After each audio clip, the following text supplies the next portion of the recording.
Hi, I'm Dean Humphries. I'm at ACM at the audio production event, and I'm going to answer some of your sound-on-sound questions. Well, answering the second one first, in terms of sound design, there's a moment in the Pianist that I mixed and did some of the sound design for.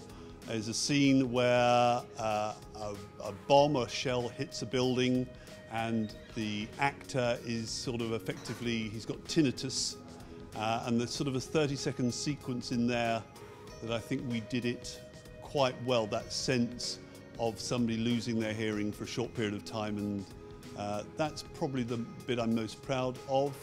And in terms of going off and recording stuff for sound design and weird stuff, there's just so many weird things. It's moments of absurdity where you find yourself, there was one moment we had to have a naked body landing on the front.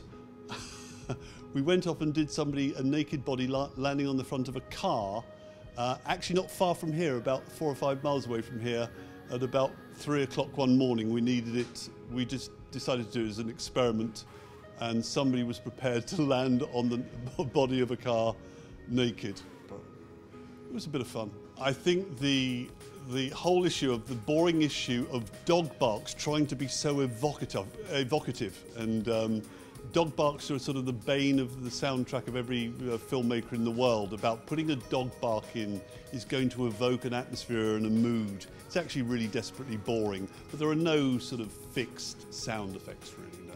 The best advice that I received when I was younger was network with everybody. Networking is the lifeblood of the industry. It's essential because I think you're seen as to whether you're user-friendly.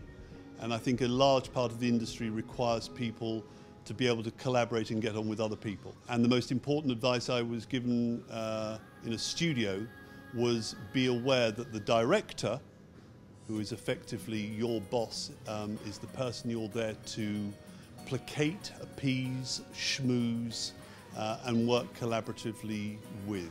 Well, again, it's reliant upon if you're in a very confined space.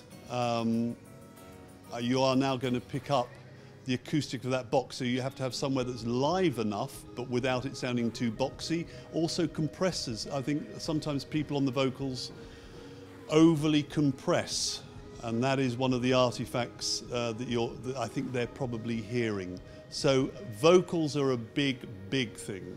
But I do think if you put somebody in a too confined space, you are going to hear the resonant frequencies of that box.